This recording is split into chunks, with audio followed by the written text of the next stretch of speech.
Hi folks, welcome to your best French wine tasting kit from Smash Grapes. Coming up, you've got our 6 drink-along videos with a little bit more information on all the wines in your kit. Enjoy. This is Le Chien Rouge from the Roussillon in France. Yes, no grape variety to speak of here as we are drinking a field blend, meaning a variety of grapes planted in the field, usually in no order with not much record, harvested all together and made into one wine. Not what we're used to when we're looking at wines, really. Is this something new? No, quite the opposite actually. Field blends are a more traditional way of growing and making wine. The idea being that as different grapes do better in different weather conditions, you hedge your bets by having a decent variety growing across the field. That way, whether it's a particularly hot year or a particularly cold year, there'll always be a consistent crop. Okay, so vineyards or winemakers that specialise in just 1 or 2 grapes, that's actually quite a new thing. Yes, that's right. Having what we call a single varietal wine is actually fairly modern, something that came in with the rise of the New World wine regions. However, it leaves them open to risk. If you have the perfect temperate climate to grow, say, Merlot, and then one year it's freakishly cold, the Merlot will suffer. You'll either get less wine or it will taste different, which usually leads to price changes. With field blends having different players that do well in different conditions, you're increasing your chances of a win. Okay, I get all of that. That's all well and good. But how will I know if I like a field blend if I don't know what's in it? Well, if you look around at what else is growing in this part of France, Carignan is an important grape in the region, as well as unknown native varieties like Calaдаc and Marcelin. So we can make a guess that those will be somewhere in this wine. Think of this wine as a bit of a mutt. It's got grapes that are full of red fruit flavours, some more dark fruits. There are some flowery flavours and also something the French call garrigue. It's the name for all the low-growing bush and shrub life you find clinging to the rocks in hilly areas around the Mediterranean. They will contain wild herbs like oregano, rosemary and lavender. They say you can taste that too in these types of wines. Okay, so a real mismatch of flavours. What will it go with? This is a great wine to pick for one of those one-pot wonders where you've thrown in everything, like a stew or a casserole, something with a rich gravy. Sounds great to me. Cheers.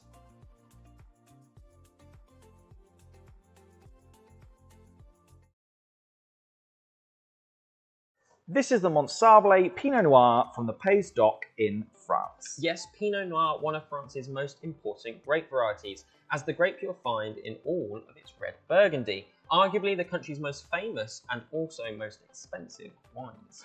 So a quick one on Burgundy. I know you can see famous bottles like Gevrey Chambertin go for crazy money, especially in a restaurant, but I've also seen more accessible price points. Are they worth a try? So Burgundy as a region has one of the most complex systems of hierarchy amongst its sub-regions, all with certain rules and regs that dictate how the wine is made and accredited, which ultimately leads to changing prices. Navigating that can be super tricky, and there's no real guarantee of quality unless you really get your head down and do some research. What Burgundy is famous for, though, is bringing the best out of Pinot Noir, one of the lighter red grape varieties. They tend to dabble with oak as well to enrich the wine further, so you get an easy drinking wine that's packed full of flavour. And this is where you tell me that, this wine's achieved that too, right? Absolutely. We are not far away here from the southernmost parts of Burgundy. We've got the same grape, we've got the same subtle use of oak, but because we're in the Pays d'Oc, it's not such a prestigious wine region, we're getting fantastic value for money. This really is a classy wine for the cash, and you could fool any French wine snob with it. Oh, excellent stuff. To me, what stands out about this wine is that it's just so silky smooth. It's why I love Pinot Noir. I don't think many reds go down any better. Yes, this is crazy drinkable. Pinot Noir, as a lighter, thin-skinned grape, is already low in tannins. That's the bitter astringency you get with some of the bigger red wines. That all comes from the skin. As I say, Pinot Noir is already fairly light on that, but what the use of oak does is smooth those tannins out even more. And I know this is a great food wine, as we had it as a favourite for Christmas. Yeah, you got it. Just like the Chardonnay made by these guys, it was our top pick for Christmas. Great with a roast, as it's not too heavy, plus it's got enough flavour to match up to those different things going on at a roast dinner. Oof, winner, winner, chicken dinner. Cheers.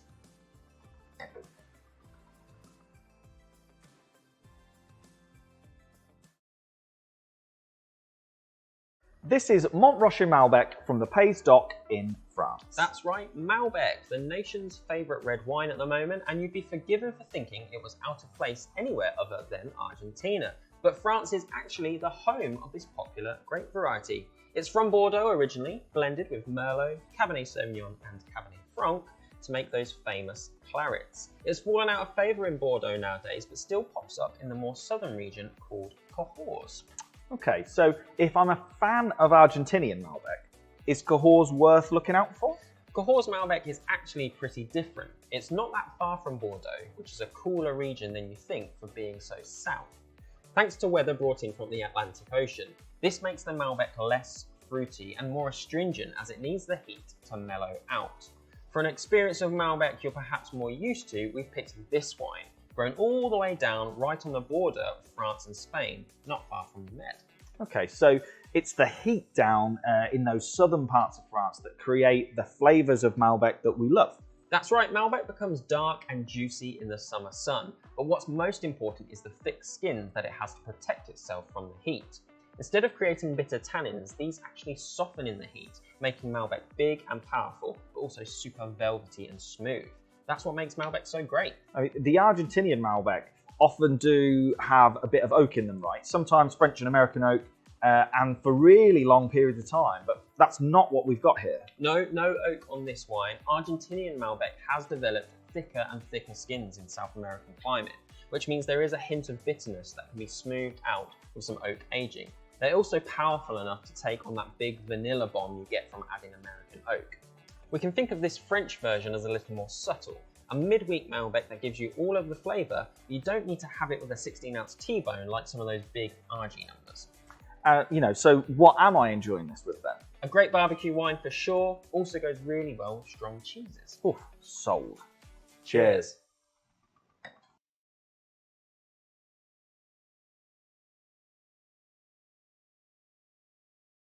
This is Domaine de la Berthette from Southern Rhône in France. So for this wine, we are in the Principauté d'Orange, also known as Vaucluse, an area that you may spot written on some French red wine bottles. It's at the bottom of the Rhône Valley, but sits just outside the Côte de Rhône region, kind of like the forgotten child of the Rhône. Now, I know the Côte de Rhône is one big region made up of lots of famous villages like Lirac, Gigondas, Queyran, and of course, Châteauneuf-du-Pape. All names that you will see on a bottle when you're paying quite a bit for it. Are you saying this one just didn't make the cut? Not quite. Historically, the Principauté or Principalité d'Orange just fell outside of Côte de Rhône's catchment. This was back when many European countries like France and Italy were heavily divided into separate states. Vaucluse just happened to fall on the wrong side of a border at a point in history, though nothing is different about the wines they make or the grounds they make them on. So can I expect all the same grapes and flavours of a Côte de Rhône? Absolutely, all Côte de Rhône, whether it's a cheaper Côte de Rhône village or a posh Châteauneuf-du-Pape, is a blend of certain permitted grapes, the most commonly used of which are Grenache, Syrah or Shiraz, and Mourvedre. There are about 21 allowed, but the most people stretch to is about 5. This red uses 4 of those, Grenache, Syrah, Cinsault and Carignan, to make a wine that may not be allowed to hang out with the big names, but delivers all of the right fruit flavours and easy drinking we come to expect from Côte de Rhône. In the wine world, if a wine has all of the properties of a certain region, but lives just outside its borders, we call them baby. A baby Bordeaux, for example, or in this case, a baby Châteauneuf-du-Pape. Oh, I mean, and very nice it is too. What would I pair this baby with? Rhône Valley reds aren't just big and fruity, that comes from the Grenache, but also have a smoky, spicy flavour thanks to the Shiraz. Any meat that has a bit of smoke on the barbecue is going to be a winner here, and plenty of pepper. Oh, perfect. Cheers.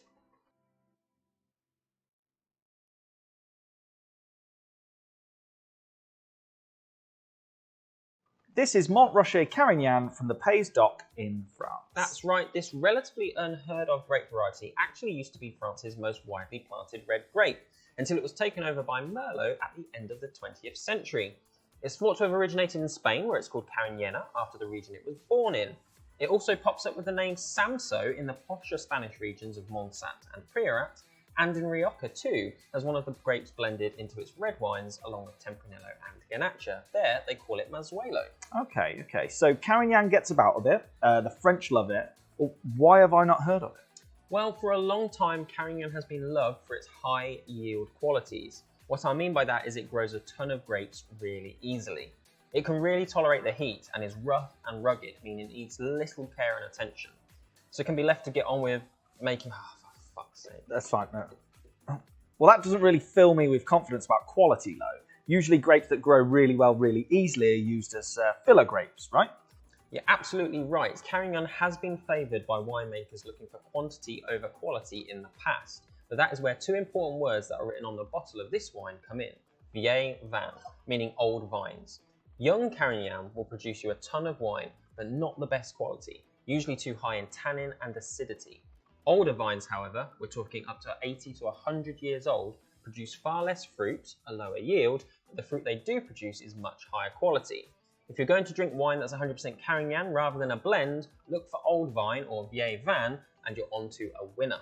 Okay. Well, like, juicy is the best way for me to describe this wine. It's just so full of fruit. It is juicy. And there's a tiny bit of oak in there. That's right, a whiff of oak adds a nice vanilla note, but that juiciness you talk about comes from the wine retaining some acidity even after getting super ripe. It's that makes your mouth water after each glug. Okay, talking about glugs, what am I glugging this with? Another great food wine, fantastic with some big flavours like a casserole or roast beef. Oof, I'm in. Cheers.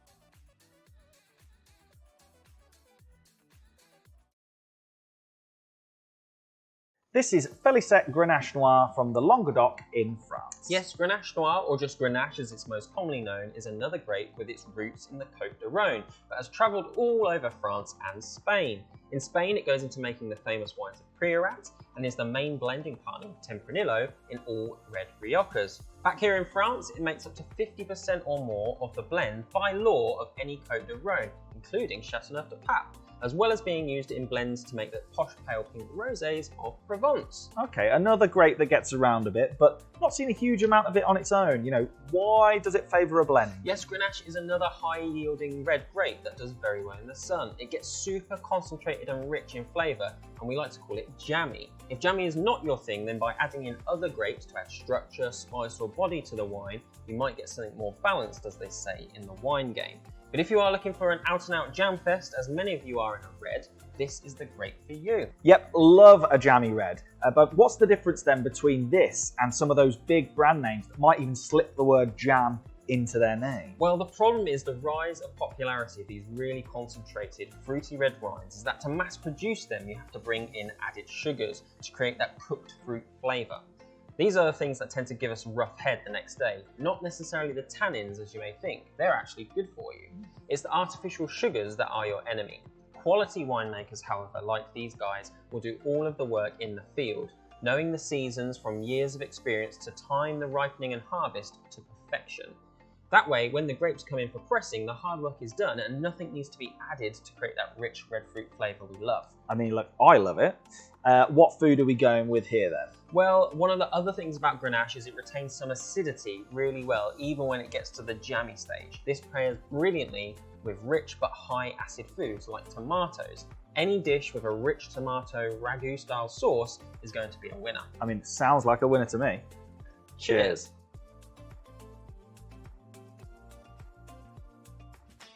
Thanks for watching our drink along videos. We hope you enjoyed the wine. Don't forget to come back and spend your £10 voucher on your favourite.